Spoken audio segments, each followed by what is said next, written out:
So good morning guys. तो चलिए start करते हैं आज के यानी कि 3 अक्टूबर के इंपॉर्टेंट करंट अफेयर्स को। तो इस प्रश्न में पूछ रहे हैं कि अभी हाल ही में यूपीएससी ने किस नाम से एक पोर्टल को लॉन्च किया है। तो सही उत्तर होगा माई यूपीएससी इंटरव्यू। तो अभी यूपीएससी ने इंटरव्यू अनुभव साझा करने के लिए एक पोर्टल को शुरू किया है। इसका पूरा नाम है my UPSC interview from dreams to reality. तो क्या होगा इसमें इसमें जो रिटायर्ड या वर्तमान में जो सिविल सेवक है उनको इनवाइट किया जाएगा कि वे अपने इंटरव्यू के अनुभव साझा कर सकें आपके साथ। और उसी के लिए इन्होंने एक पोर्टल लॉन्च किया है my UPSC interview from dreams to reality. अब यूपीएससी की पहले बात करते हैं, फिर कुछ इंपॉर्टेंट पोर्टल्स मैं आपको रिवाइज करवाऊंगा। अभी इसी साल हमारी जो राष्ट्रपति है द्रौपदी मुर्मू जी, उन्होंने पूर्व रक्षा सचिव डॉक्टर अजय कुमार को यूपीएससी का नया अध्यक्ष नियुक्त किया था। मतलब यूपीएससी के वर्तमान में अध्यक्ष कौन है? अजय कुमार है। किनका स्थान लिया था इन्होंने? प्रीति सूदन का स्थान लिया था। और प्रीति सूदन याद रखना यूपीएससी की दूसरी महिला अध्यक्ष बनी थी। तो पहली महिला अध्यक्ष कौन थी? आर.एम. बैथ्यू। इससे पहले यूपीएससी ने प्रतिभा सेतु नाम से भी एक पोर्टल लॉन्च किया था। और यूपीएससी के पहले अध्यक्ष पूछेंगे सर रॉस बार्कर थे। पहले भारतीय अध्यक्ष पूछोगे H.K. कृपलानी रहे। और वर्तमान में जो अजय कुमार है वो 33वें नंबर के हैं। यूपीएससी की स्थापना किसकी सिफारिश पे होती है? ली आयोग, ली कमीशन की सिफारिश पे होती है। कब? 1 अक्टूबर 1926 को। ये तो यूपीएससी की बात हो गई। अब पोर्टल की बात हो रही है ना, चलो कुछ एप्लीकेशंस, कुछ पोर्टल्स वगैरह देखते हैं। एक हमने पढ़ा था वेस्ट स्पीकर एनुमरेशन ऐप। इसको सामाजिक न्याय एवं अधिकारिता मंत्रालय ने लॉन्च किया था, जिसके मंत्री Virendra Kumar. Single use plastic चालान मोबाइल ऐप को लॉन्च किया हिमाचल प्रदेश ने। ड्रम ऐप को लॉन्च किया था आईआईटी खड़गपुर ने। किसानों की सहायता के लिए महाविस्तार एआई ऐप और डिजिटल शेट्टीशाला ऐप को लॉन्च किया था महाराष्ट्र ने। भारत का पहला ऐसा राज्य कौन सा बन गया जिसने सभी शहरी स्थानीय निकायों को एक ही पोर्टल से जोड़ दिया था? मध्य प्रदेश। और वो पोर्टल कौन सा था? ई नगर पालिका 2.0 portal. Gender budgeting knowledge hub portal को महिला एवं बाल विकास मंत्रालय ने। Pratibha Setu portal UPSC. GOI stats mobile app को राष्ट्रीय नमूना सर्वेक्षण कार्यालय यानी कि नेशनल सैंपल सर्वे ऑफिस ने। बाढ़ पूर्वानुमान प्रणाली सी फ्लड वेब पोर्टल को सीडेक ने। सामूहिक प्रतिवेदन मंच नाम से एक प्लेटफॉर्म लॉन्च किया था सेबी ने। अपना घर नाम से राष्ट्रव्यापी पहल शुरू की थी पेट्रोलियम मंत्रालय ने। किस आईआईटी ने एआई संचालित शिक्षण ऐप टूटोस को लॉन्च किया था? आईआईटी पलक्कड़। वर्क फॉर विकसित भारत पोर्टल को लॉन्च किया था नीति आयोग ने। ठीक है, ये कुछ एप्लीकेशंस और पोर्टल्स हो गए, ध्यान में रखना। अगला प्रश्न देखते हैं। फिर अगले में पूछ रहे हैं अभी हाल ही में भारत का पहला झुग्गी मुक्त शहर कौन सा बन गया है? तो आंसर होगा चंडीगढ़। तो चंडीगढ़ ये देश का पहला स्लम फ्री सिटी बन गया है। और मतलब अब यहाँ पे आपको कहीं पर भी झुग्गी झोपड़ी देखने को नहीं मिलेगी। चंडीगढ़ को स्लम फ्री करने का लक्ष्य 2010 में लिया गया था और 15 साल बाद अब ये पूरी तरह से स्लम फ्री हो चुका है। और झुग्गी झोपड़ियों को जो हटाया गया, वहाँ पे जो लोग रहते थे उनको दूसरी जगह पे शिफ्ट कर दिया गया। तो यही याद रखना है, सिंपल सा वन लाइनर प्रश्न है कि भारत का पहला झुग्गी झोपड़ी मुक्त स्लम फ्री सिटी कौन सा बन गया है? चंडीगढ़ बन गया है। अब यहाँ पे मैं आपको रिवाइज कराऊंगा इसी तरह से कुछ शहर जो आपके न्यूज में रहे। 2025 में जो सिटीज न्यूज में थी वो रिवाइज करवाता हूँ। अगर पूछे भारत सरकार किन शहरों को एशिया और यूरोप से जोड़ने के लिए अंडर सी केबल नेटवर्क परियोजना शुरू करेगा? तो मुंबई और चेन्नई। शहरी कार्गो सेवा शुरू करने वाला पहला metro rail Delhi metro. Bharat 2024 में किस शहर में एफडीआई का सबसे बड़ा विदेशी निवेशक बना था? दुबई। देश की पहली ट्रांसमीडिया एंटरटेनमेंट सिटी कौन सी बनेगी? अमरावती, जो आंध्र प्रदेश की है। आधिकारिक तौर पर भारत का पहला भिखारी मुक्त शहर इंदौर बना। किस शहर को आधिकारिक रूप से तेंदुआ राजधानी घोषित किया गया? बंगलुरु को। भारत की पहली क्यूआर आधारित डिजिटल हाउस एड्रेस प्रणाली किस शहर में शुरू की गई थी? इंदौर। और स्मार्ट सिटी इंडेक्स 2025 के अनुसार विश्व में ज्यूरिख जो है स्विट्जरलैंड का वो टॉप पे रहा था और भारत में दिल्ली टॉप पे था, जो इस पूरी लिस्ट में 104 नंबर पे था। ठीक है, ये सारे शहर 2025 में न्यूज में थे, ध्यान में रखना। अगला प्रश्न देखते हैं। और ये ऊपर जो शहर लिख रहे हैं ये इंपॉर्टेंट है, पिछले साल ये न्यूज में थे, आप चाहो तो इनको एक बार रीड कर सकते हो। हम अगले प्रश्न की ओर बढ़ते हैं। फिर अगले में पूछ रहे हैं अभी हाल ही में दुनिया के सबसे ऊंचे 2050 फीट के हुआजियांग ग्रैंड कैनियन ब्रिज का उद्घाटन किया गया। ये कहाँ पर है? तो आंसर होगा चाइना। नाम से समझ में आ रहा है चाइना। और इसको हम पहले भी पढ़ चुके हैं, जब भी हम चाइना की बात करते हैं मैं आपको बताऊंगा। लेकिन अभी फाइनली ये बन के कंप्लीट कर दिया गया, उद्घाटन कर दिया, लोगों के लिए खोल दिया गया। तो चाइना ने गुइझोउ प्रांत में हुआजियांग ग्रैंड कैनियन ब्रिज को बनाया है और ये दुनिया का सबसे ऊंचा ब्रिज है। हाइट की बात करोगे 625 मीटर, या फीट में बोलोगे तो 2050 फीट ऊंचा है, मतलब इतनी हाइट है। किस नदी पर बना है? बीपन नदी पे बना है। और ये लंबाई में भी बहुत लंबा है, लगभग 2890 मीटर ये लंबा है। कह सकते हो पहाड़ी क्षेत्र पर बना अब तक का ये सबसे बड़ा स्पेन वाला पुल है, और इसको बनाने में लागत आई है 2486 करोड़ रुपए। तो ये दुनिया का सबसे ऊंचा ब्रिज है, जिसका नाम है Huajiang grand canyon bridge, China ने बनाया है। और भारत का सबसे ऊंचा ब्रिज भी आपको याद होगा, जो कि हमारा आर्क ब्रिज है, जम्मू कश्मीर में आपको मिलेगा, चेनाब नदी पर है। उसकी ऊंचाई कितनी? हाइट 359 मीटर इसकी हाइट है, और लंबाई है 1315 मीटर। चाइना में आपको लेकर के चलता हूँ। ये रहा मैप में चाइना। कैपिटल बीजिंग हो गई, करेंसी है रेनमिन, प्रेसिडेंट है शी जिनपिंग। ये देखो आगे प्रश्न, ये मैं आपको पहले भी कई बार पढ़ा चुका हूँ जब ये न्यूज़ में था, लेकिन अभी फाइनली ये बन के तैयार हो गया, तो एक बार फिर से न्यूज़ में है तो हम ध्यान रखेंगे इसको। उसके अलावा चाइना से और क्या प्रश्न याद रख सकते हैं आप, कि चीन के यंताई पेंगलाई अंतर्राष्ट्रीय हवाई अड्डा है यहाँ पे, और इसे 2025 का ब्रिक्स वर्सेल पुरस्कार मिला था। ये जो पुरस्कार है वास्तुकला और डिज़ाइन के क्षेत्र में जो बेस्ट एयरपोर्ट होता है उसको ये अवार्ड दिया जाता है। कौन देता है? यूनेस्को देता है। 2025 में अभी जो 25वां शंघाई कोऑपरेशन ऑर्गेनाइजेशन समिट हुआ, वो कहाँ पे हुआ था? चाइना में हुआ, चाइना के तियानजिन में। और इस साल जो 12वें नंबर के वर्ल्ड गेम्स हैं वो कहाँ पर होने हैं? चीन में, चीन के चेंगडू शहर में।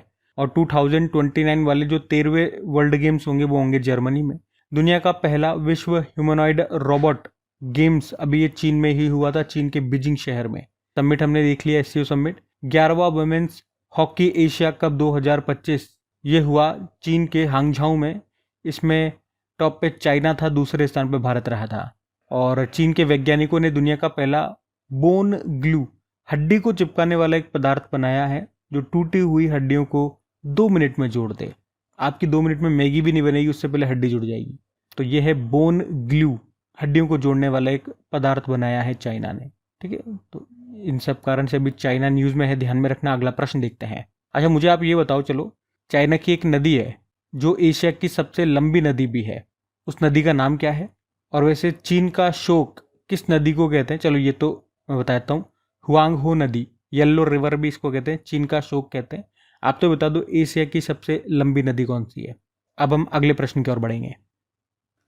फिर अगले में पूछ रहे हैं, हाल ही में एशियन टेबल टेनिस चैंपियनशिप 2025 का ब्रांड एम्बेसडर किसे बनाया गया? तो आंसर होगा शरद कमल को। तो एशियन टेबल टेनिस चैंपियनशिप 2025 की हम बात कर रहे हैं, इस बार इसका 28वां एडिशन है, जो भी 11 अक्टूबर से लेकर 15 अक्टूबर तक चलेगा। कहाँ पर? उड़ीसा के भुवनेश्वर में। और अभी इसी का ब्रांड एम्बेसडर बनाया गया है अचंता शरद कमल को।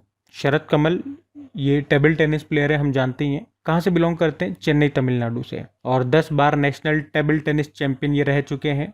अभी तो वैसे इन्होंने संन्यास ले लिया, लेकिन कॉमनवेल्थ गेम्स कई बार ये जीत चुके हैं। कॉमनवेल्थ गेम्स में 7 गोल्ड है इनके पास, 3 सिल्वर है, 3 ब्रोंज है। अर्जुन अवार्ड 2004 में मिल चुका है, पद्मश्री 2019 में, और अभी खेल रत्न पुरस्कार इनको मिला था 2022 में। वे international table tennis federation foundation के भी राजदूत हैं। और याद रखना भी उनको एशियन टेबल टेनिस चैंपियनशिप 2025 का ब्रांड एम्बेसडर बनाया गया है। अच्छा अब एक प्रश्न मैं आपसे पूछता हूँ, उल्टा प्रश्न पूछूंगा। आप मुझे बताना अभी किन गेम्स के लिए, किन खेलों के लिए कंगना रनौत को ब्रांड एम्बेसडर बनाया गया है, और वो खेल अभी कहाँ पर हुए, हो चुके हैं, कहाँ पर हुए आप बताइए। हम अगले प्रश्न की ओर बढ़ते हैं। और ये जो यहाँ पे सारे ऑप्शन लिखे हुए हैं ना, ये सभी टेबल टेनिस के प्लेयर ही हैं। श्रीजा अकुला, मानव ठक्कर, मणिका बत्रा टेबल टेनिस के इंपॉर्टेंट प्लेयर हैं, ये नाम ध्यान रखना। अगला देखते हैं। फिर अगले में पूछ रहे हैं कि अभी हाल ही में नेशनल कैडेट कॉर्प्स का नया डायरेक्टर जनरल महानिदेशक किसे बनाया गया? तो आंसर होगा वीरेंद्र वत्स को। तो अभी जनरल वीरेंद्र वत्स को नेशनल कैडेट कॉर्प का नया डायरेक्टर जनरल बनाया गया है। उन्होंने किनका स्थान लिया? गुरबीर पाल सिंह का स्थान लिया है। नेशनल कैडेट कॉर्प की बात करें, स्थापना होती 1948 में, मुख्यालय इसका नई दिल्ली में मिलेगा। नेशनल कैडेट कॉर्प, एनसीसी के बारे में आपने तो बचपन से ही सुना होगा, स्कूल में तो खास तौर पे आपने सुना ही होगा। एनसीसी के छात्र भी आप रहे होंगे। काम क्या होता है? स्टूडेंट्स को बेसिक मिलिट्री ट्रेनिंग देना। इसे इंडियन आर्म्ड फोर्सेस के यूथ विंग भी कहते हैं। और इसके स्टूडेंट्स को आर्म्ड फोर्सेस में अगर आप जाते हो, एनसीसी के आप स्टूडेंट्स हो, तो आपको प्रेफरेंस दी जाती है। तो याद रखेंगे, एनसीसी के नए डायरेक्टर जनरल वीरेंद्र वत्स बन गए। ठीक है। अच्छा इसी तरह से कुछ इंपॉर्टेंट अपॉइंटमेंट्स मैं आपको रिवाइज करा रहा हूँ, ध्यान से सुनना। अभी याद है सीआईएसएफ के नए डायरेक्टर जनरल कौन बने थे? प्रवीर रंजन। आईटीबीपी के नए बने थे प्रवीण कुमार। सशस्त्र सीमा बल के भी अभी नए बने थे Sanjay Singhal. Border security force के हैं दलजीत सिंह चौधरी। सीआरपीएफ के नए बने थे Gyanendra Pratap Singh. National security guard के हैं B Srinivasan. Special protection group के हैं आलोक शर्मा। और आईटीबीपी के ये तो चेंज हो गए, अभी हमने देखा प्रवीण कुमार बन गए। एनसीसी के आज हमने देखा अब बन गए वीरेंद्र वत्स। इंडियन कोस्ट गार्ड के परमेश शिवमणि। एनडीआरएफ के पीयूष आनंद। आरपीएफ की पहली महिला डायरेक्टर जनरल याद रखना सोनाली मिश्रा है। होमगार्ड के हैं एसबीके सिंह। असम राइफल्स के विकास लखेरा। और नारकोटिक्स कंट्रोल ब्यूरो के अनुराग गर्ग। हमारे एयर चीफ मार्शल हैं अमरप्रीत सिंह। नेवल चीफ हैं दिनेश कुमार त्रिपाठी। आर्मी चीफ हैं उपेंद्र द्विवेदी। ठीक है, तो ये इंपॉर्टेंट है और बहुत सारे तो 4-5 ये भी बिल्कुल लेटेस्ट नए बने इसी साल, ध्यान में रखना। अगला प्रश्न देखते हैं। फिर अगले में पूछ रहे हैं कि अभी हाल ही में एशिया का सबसे बड़ा वेस्ट वाटर ट्रीटमेंट प्लांट ये कहाँ पर बनाया गया है? तो आंसर होगा दिल्ली। तो अभी एशिया का सबसे बड़ा वेस्ट वाटर ट्रीटमेंट प्लांट ये दिल्ली के ओखला में शुरू हो गया है। इसे national mission for clean Ganga के तहत बनाया गया है और इसे बनाने के लिए जापान इंटरनेशनल कॉरपोरेशन एजेंसी ने वित्तीय सहायता भी दी है। तो ये प्लांट यमुना नदी को साफ करने में महत्वपूर्ण भूमिका निभाएगा। कैसे? क्योंकि इसके बनने से लाखों लीटर जो अनुपचारित सीवेज का पानी होता था, अनट्रीटेड जो सीवेज वाटर होता था, वो सीधे यमुना नदी में जाता था, लेकिन अब ऐसा नहीं होगा। अब उस सीवेज की जो पानी होगा उसे हम ट्रीट करेंगे, उसे उपचारित करेंगे और उस ट्रीटेड वाटर को मतलब उसको सही करने के बाद उस पानी का हम उपयोग करेंगे उद्योग में, कृषि में, बागवानी जैसे अन्य उद्देश्यों में हम उसका इस्तेमाल करेंगे। तो इस प्लांट को बनाने में जो लागत आई है वो 1161 करोड़ रुपीज़ रही है। इसकी क्षमता होगी 124 मिलियन गैलन्स पानी को साफ करने की प्रतिदिन। हमने कहा इसे national mission for clean Ganga के अंतर्गत बनाया गया है। तो प्रश्न आ सकता है national mission for clean Ganga भैया लॉन्च कब हुई थी? जून 2014 में, जिसका उद्देश्य है गंगा और उसकी सहायक नदियों में पॉल्यूशन कम करना और बायोडाइवर्सिटी को कंजर्व करना। तो याद रखना प्रश्न क्या था हमारा, एशिया का सबसे बड़ा वेस्ट वाटर ट्रीटमेंट प्लांट ये कहाँ पर बनाया गया? दिल्ली। कुछ और प्लांट्स जो न्यूज़ में है मैं बता दूं आपको। भारत का पहला सुपर कैपेसिटर प्लांट का अनावरण कहाँ पर किया गया? केरल के कन्नूर में। भारत का पहला ऑयल पाम प्रोसेसिंग प्लांट ये कहाँ पर खुला? अरुणाचल प्रदेश। उत्तर भारत का पहला परमाणु संयंत्र कहाँ पर खुला? हरियाणा। बायो सीएनजी संयंत्र वाली भारत की पहली आधुनिक गौशाला लाल टिप्पारा गौशाला का उद्घाटन किया गया ग्वालियर में। पहला अंतिम कोयला बिजली संयंत्र ये बंद करने वाला G7 कंट्री बना था इंग्लैंड। भारत का पहला CO2 से मिथेनॉल पायलट प्लांट कहाँ पर बनेगा? पुणे। उत्तर भारत का पहला ग्रीन हाइड्रोजन प्लांट बनेगा हिमाचल के दबोटा में। देश का पहला स्वचालित जैव चिकित्सा अपशिष्ट उपचार संयंत्र यानी कि प्लांट जिसका नाम है शरजनम कहाँ पर शुरू हुआ? एम्स दिल्ली। भारत का पहला PPP green waste processing plant बनेगा इंदौर में। भारत का पहला गैलियम नाइट्राइड आधारित सेमीकंडक्टर प्लांट किस राज्य में बनेगा? छत्तीसगढ़। टाटा कंपनी और एयरबस कंपनी है फ्रांस की, ये कर्नाटक के कोलार जिले में भारत का पहला made in India H125 helicopter assembly plant स्थापित करेंगे। देश का पहला पूर्णतः स्वदेशी रूप से विकसित 50 किलोवाट भूतापीय प्लांट ये कहाँ पर स्थापित होगा? अरुणाचल प्रदेश में, अरुणाचल प्रदेश के तवांग जिले में। उत्तर प्रदेश का पहला ग्रीन हाइड्रोजन प्लांट कहाँ पर स्थापित होगा? गोरखपुर। और भारत ने नोएडा में अपनी पहली मोबाइल टेम्पर्ड ग्लास फैक्ट्री का उद्घाटन किया था। कंपनी का नाम है ऑप्टिमस इंफ्राकॉम। और जापानी कंपनी है TDK कॉरपोरेशन ने लिथियम आयन बैटरी प्लांट का उद्घाटन किया था हरियाणा के सोहना में। भारत का पहला बैम्बू बेस्ड बायो रिफाइनरी ये असम राज्य के नुमालीगढ़ में बनाया जा रहा है। तो ये कुछ संयंत्र यानी कि प्लांट्स हैं जो न्यूज़ में रहे, ध्यान में रखना। अगला प्रश्न देखते हैं।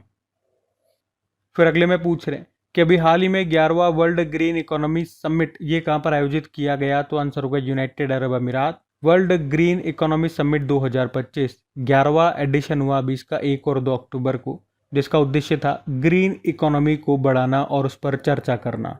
इस समिट का आयोजन दुबई गवर्नमेंट और वर्ल्ड ग्रीन इकोनॉमी ऑर्गेनाइजेशन ने किया। कहाँ पर किया? दुबई UAE में। और इस समिट की थीम भी थी innovating for impact accelerating the future of the green economy. अब ये समिट वाला प्रश्न है, सम्मेलन। कुछ इंपॉर्टेंट समिट्स आपको रिवाइज कराता हूँ। अभी 28वीं राष्ट्रीय ई गवर्नेंस समिट हुआ था विशाखापत्तनम में। अखिल भारतीय स्पीकर सम्मेलन नई दिल्ली में हुआ, और ये पॉइंट मैं आपको हमेशा बताता हूँ। सरदार पटेल जी के बड़े भाई थे विट्ठल भाई पटेल, केंद्रीय विधानसभा के पहले भारतीय निर्वाचित अध्यक्ष रहे। पहला त्रिसेवा सेमिनार रण संवाद 2025 हुआ मध्य प्रदेश के महू में। 2026 में भारतीय टूर ऑपरेटर संघ के 41वें वार्षिक सम्मेलन का आयोजन हुआ विशाखापट्टनम में, और मतलब होगा 2026 में होगा। अभी 2025 वाला तो पूरी उड़ीसा में हुआ था। फिर 68वां राष्ट्रमंडल संसदीय सम्मेलन ये हुआ ब्रिज टाउन बारबाडोस में।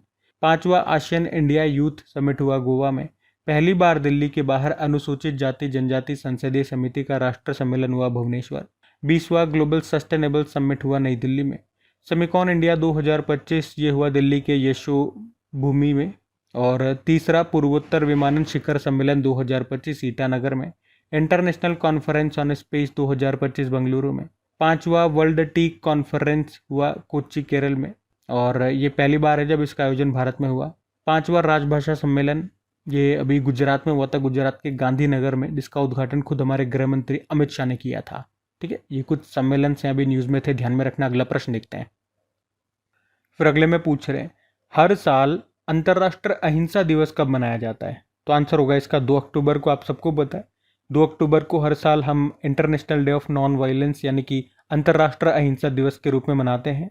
ये दिन महात्मा गांधी जी के जन्मदिन को मनाया जाता है, और इस दिन की स्थापना 15 जून 2007 को यूनाइटेड नेशन के द्वारा की गई थी। इस दिन को शांति और अहिंसा को बढ़ाने के लिए मनाया जाता है।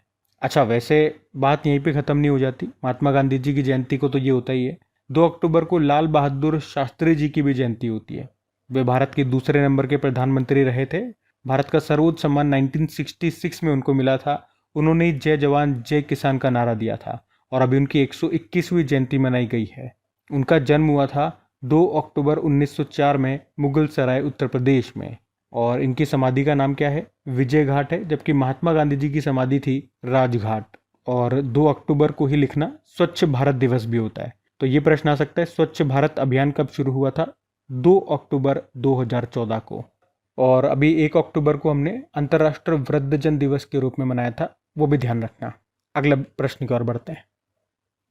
फिर अगले में पूछ रहे हैं, अभी हाल ही में home coming mental health journey of resilience healing and wellness ये बुक है। इस बुक को किसने लिखा है? 2 जनों ने इस बुक को मिलकर लिखा है। उनके नाम है नेहा कृपाल और नंदनी मुरली। तो नेहा कृपाल और नंदनी मुरली ये दोनों ही फेमस मेंटल एक्टिविस्ट हैं, और इन्होंने ही अभी मेंटल हेल्थ के बारे में, मेंटल हेल्थ के ऊपर ये बुक लिखी है, जिसका नाम है home coming mental health journey of resilience healing and wellness. और इसमें उन्होंने भारत की 11 जो वुमेन्स लीडर है उनकी मेंटल हेल्थ को लेकर के उनके बारे में बताया है कि कैसे उन्होंने डिप्रेशन और स्ट्रेस को सर्वाइव किया और आज एक सफल महिला लीडर बन गई हैं। और ये जो नेहा कृपाल है ना, इनको 2 फेमस अवार्ड भी मिल चुके हैं। आपको बता दूं 2015 में नारी शक्ति पुरस्कार इनको मिला था, और 2015 में ही यंग ग्लोबल लीडर अवार्ड इनको मिला था, जो कि वर्ल्ड इकोनॉमिक फोरम देता है। अब बुक वाला प्रश्न है, कुछ इंपॉर्टेंट बुक्स आपको रिवाइज करवाते हैं, आ जाओ। Confessions of a Shakespeare addict, इसको लिखा VS रवि ने। 10 पैसे का post card SN Ahmad. Believers dilemma Vajpayee and the Hindu right's path to power को Abhishek Chaudhary. Policing and crime trends in India को Dinesh Kumar Gupta. The rise of the hitman को R Kaushik. MS Swaminathan the man who fed India, important book रहेगी Priyambada Jayakumar. The conscience network को सुगाता श्रीनिवास राजू ने। The new world 21st century global order in India को राम माधव ने। शिखर धवन की autobiography I the one, cricket my life and more. History that India ignored को प्रेम प्रकाश ने। Why the constitution matter को DY Chandrachud ने, जो कि हमारे पूर्व चीफ जस्टिस ऑफ इंडिया थे 50वें नंबर के। वाई भारत मैटर्स को हमारे विदेश मंत्री सुब्रमण्यम जयशंकर जी ने। ये बुक आ चुकी एग्जाम में, ठीक है। तो अब ऊपर वाली बुक आने की संभावना है पूरी। Gun down murder of an Olympic champion, इसको लिखा सुंदीप मिश्रा ने, ठीक है। ध्यान रखना ये बुक्स। अगला प्रश्न देखते हैं। फिर अगले में पूछ रहे कि अभी हाल ही में दिल्ली का नया मुख्य सचिव किसे नियुक्त किया गया? तो आंसर होगा राजीव वर्मा को। तो अभी राजीव वर्मा को दिल्ली का नया चीफ सेक्रेटरी यानी कि मुख्य सलाहकार नियुक्त किया गया है। उन्होंने किनका स्थान लिया? श्री धर्मेंद्र का स्थान लिया है। तो राजीव वर्मा चंडीगढ़ के चीफ सेक्रेटरी के पद पर काम कर रहे थे, लेकिन अब दिल्ली का चीफ सेक्रेटरी उनको बनाया गया है। आपको पता है दिल्ली की मुख्यमंत्री कह दूं या दिल्ली की चौथी महिला मुख्यमंत्री कौन है अभी? रेखा गुप्ता है। वैसे तो आज मैंने आपको अपॉइंटमेंट्स रिवाइज कराए थे बहुत सारे, लेकिन ये ऑप्शंस तो देख लो एक बार चलो। सतीश कुलचा दिल्ली पुलिस कमिश्नर बने थे, और शैलेश चौधरी टाटा मोटर के अभी एमडी सीईओ बने। मिथुन मुन्हास बीसीसीआई के 37वें नंबर के अभी ये प्रेसिडेंट बन गए हैं। ठीक है, बाकी ये थी आज की हमारी करंट अफेयर्स की क्लास। कमेंट करके ज़रूर बताना सेशन आपको कैसा लगा। अच्छा लगा तो प्लीज़ वीडियो को, सेशन को सपोर्ट ज़रूर कीजिए अपने दोस्तों के साथ में, स्टडी ग्रुप में शेयर करके। वीडियो को आपने अभी तक लाइक नहीं किया तो लाइक ज़रूर करना। इनकी प्रैक्टिस के लिए क्विज़ आपको मिल जाती है अपनी क्रिक एग्जाम एप्लीकेशन पे। पीडीएफ आपको टेलीग्राम पे मिल जाती है, दोनों का लिंक डिस्क्रिप्शन बॉक्स में है। बाकी चलो अभी कल के करंट अफेयर्स का क्विक रिवीजन कर लेते हैं और सेशन एंड करते हैं। तो कल पहला प्रश्न आपसे पूछा था अभी, किस राज्य का बालोद जिला भारत का पहला बाल विवाह मुक्त जिला बन गया? छत्तीसगढ़ का है। भारत की पहली अंतरिक्ष खगोल विज्ञान वेधशाला एस्ट्रोसेट, इसने अपने परिचालन के 10 साल पूरे कर लिए। इसे किस रॉकेट से लॉन्च किया गया था? PSLV C-30। और एक बुक है I am Giorgia my roots my principles, ये ऑटोबायोग्राफी है किस देश के प्रधानमंत्री की? Italy, Giorgia Meloni. और वर्ल्ड पैरा आर्चरी प्रतियोगिता 2025 में भारत ने टोटल मेडल कितने जीते? 5। आर्थिक स्वतंत्रता सूचकांक 2025 में भारत की रैंक है 128। अंतर्राष्ट्रीय वृद्धजन दिवस 1 अक्टूबर को। और अभी भारत और भूटान के बीच शुरू होने वाली पहली सीमा पार रेल संपर्क परियोजना कौन सी है? ये दोनों है, बनारहाट समस्या रेल लिंक परियोजना और काकराझार गेलेफू रेल लिंक परियोजना।